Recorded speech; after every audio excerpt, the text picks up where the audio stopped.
I'm Tabitha, and today we're talking about January.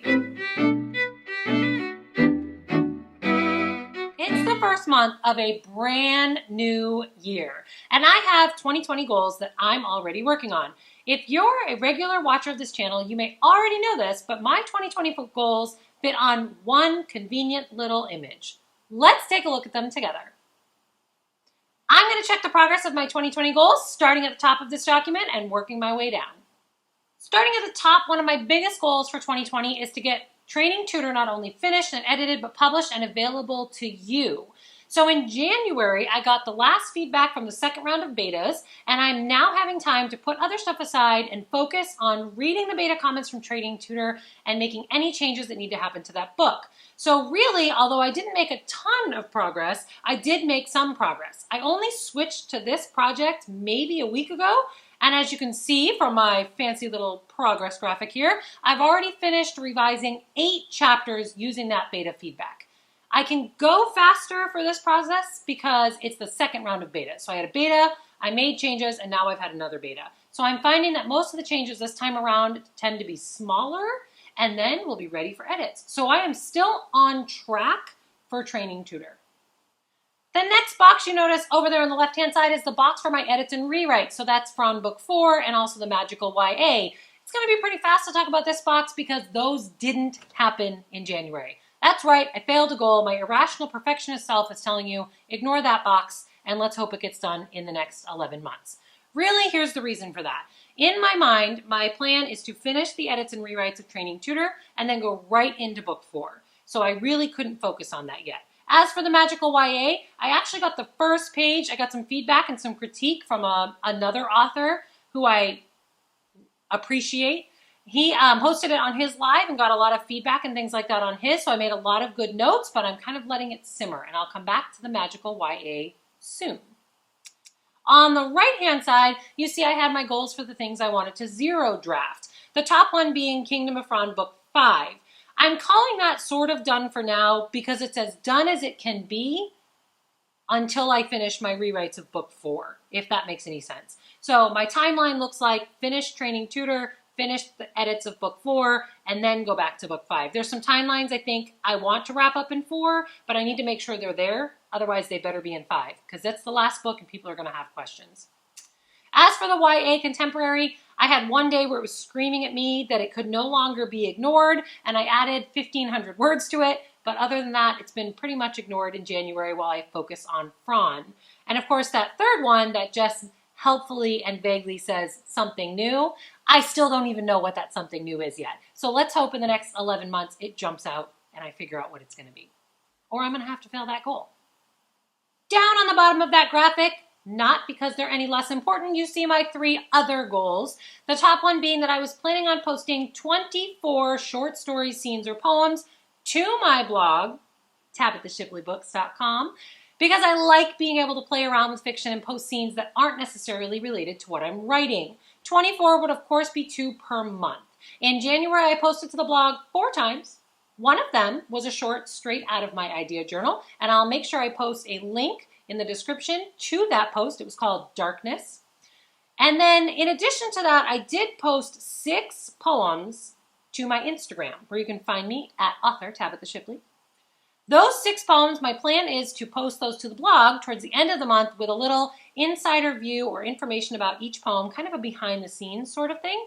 So that will make my 2 posts, one of the short story and one of the poems. So I encourage you to check those out because I am on track for that goal. The next goal down there at the bottom is 52 videos. That's 1 per week, right here to this YouTube channel that you're so kindly watching right this second. This video actually makes my 7th for the month of January. On January 1st and 2nd, I posted my 2019 reading statistics and 2019 reading recommendations.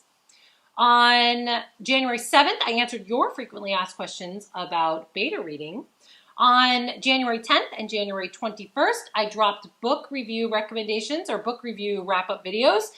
And my favorite video for January is my Mistakes That Writers Make, which dropped on January 14th. So I'm going to link that video in the description because it is my favorite one from January, and I think you should check it out if for some reason you missed it. The last 2020 goal that I have, and it's on the bottom, not because it's the least important, is the goal to read and, of course, review 104 books. To help myself along with that, I did set an official January TBR. Let's take a look at that together. My official January TBR did include 2 review requests, which you can see right there in the middle. They were Borderlands Prelude and 1,000 Secret Sorrows. I had no ARCs in the month of January, no advanced reader copies in the month of January, and I had a few that I was working on. But in 2020, I've also decided that every month I will participate in 4 Shield challenges. So let's take a look at each of those Shield challenges for January, and then together we'll figure out what those are going to be for February. First up, the first Shield I have is the one that's been on my TBR the longest. So I'm literally going to sort my Goodreads TBR by the date it was added to the TBR and read the one that's been on there for the most amount of time. In January, that book was Temptation.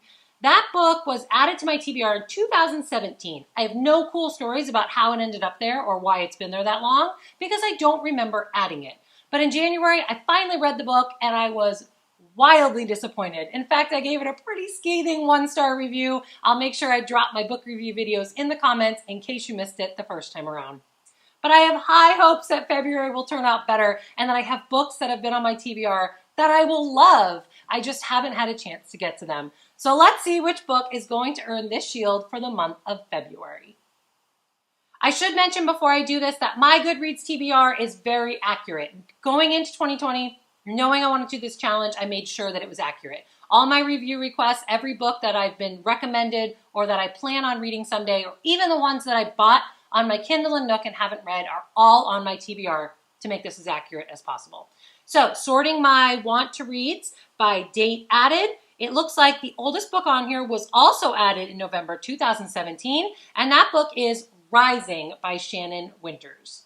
I actually do remember adding this one to my TBR. I had the chance to meet the author, we talked about books, and this is a mystery thriller, which is kind of right up my alley. So I'm really excited about this one. So I'm hoping February is going to be awesome for this. I actually just bought it. I had a Kindle credit and I snagged this one. So I'm going to add Rising by Shannon Winters to my official February TBR. The second Shield challenge I'm doing for 2020 is the book on my TBR with the lowest average reader rating according to Goodreads. So again, I dove to Goodreads for this one, and in January, the book was The Girl with the Converse Shoes. I was also pretty disappointed in this book. It was a flash fiction story, but to me, it felt like there was no point to it. And I also gave this one 1 star. So make sure you look for it in the reviews if you happened to miss it. Let's see which book is going to earn this Shield for February. If I go to my Goodreads and go to my Want to Read and search by rating and sort by lowest average rating, the book that comes up is Alien Heredity by J. Franklin Green. I actually own a paperback copy of this one. This is another author who I met personally, but in this case, the author handed me a paperback when I met him. I've read some other books by him and rated them, I think 3 stars for one and maybe 4 stars for the other. So it'll be interesting to see how this one comes out. I do not remember the genre. I want to say science fiction, so I'll add it to my TBR and I guess we'll find out together. The next Shield category is the opposite side of that. This is the highest rated book currently on my TBR. In January, that book was The Skin of Water by Christina Salat.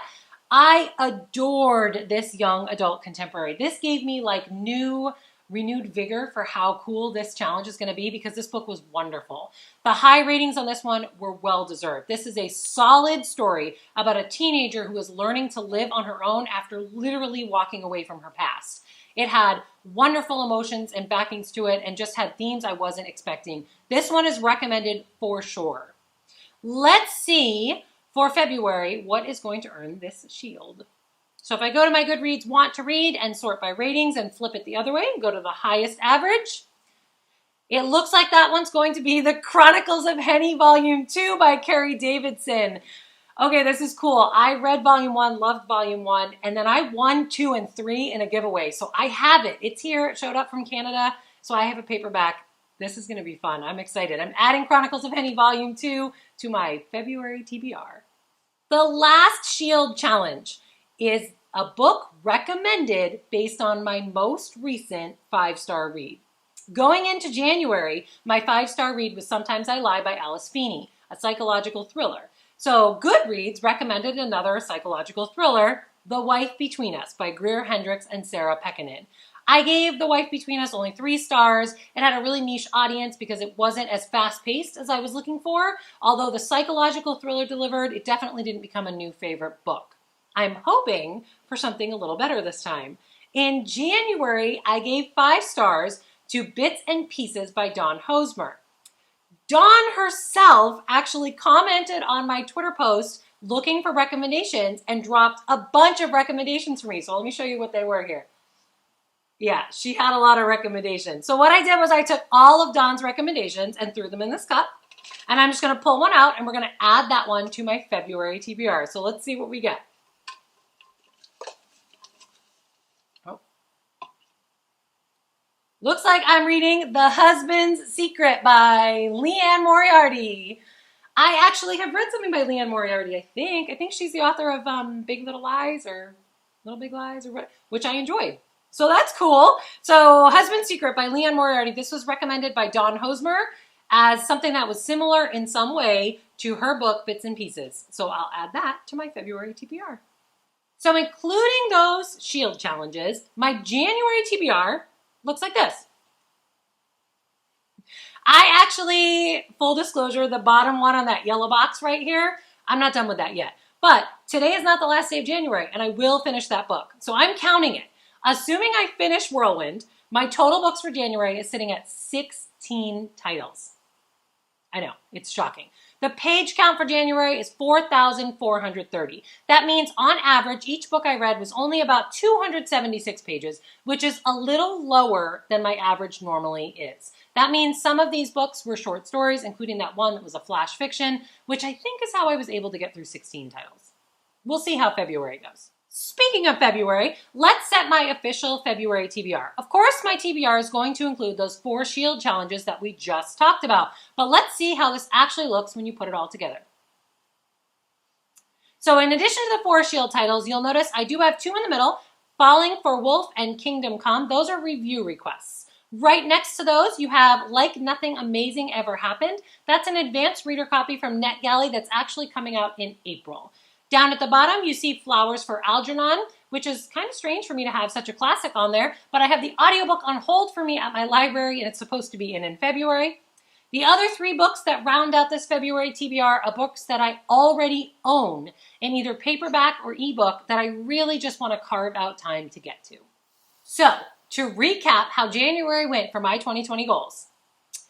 Published Training Tutor, I made steps in the right direction, and I will call it on track even though it's not published ready right now. Finishing edit and rewrites did not happen, so we're going to skip that box and jump right past it to the next one. Finish the first draft of Fran Book 5. I'm going to call it done as much as it can be right this very second. I also added 1,500 words to the YA Contemporary, but I can't call it done, so we got no check mark there. And the something new, I don't have a clue what that is. At the bottom, 24 scenes or poems to the blog is 8% complete, which is perfectly on track for 1 month out of 12, which means the other 2 goals, being higher than 8%, are more than on track. So I'm calling January a win. Okay, that's it for me and my January 2020 wrap up. Drop a comment to let me know you're still here. Hit subscribe and tap that little bell so you know when I'm back. Keep plotting the path to your dreams, and I'll see you next time. Bye!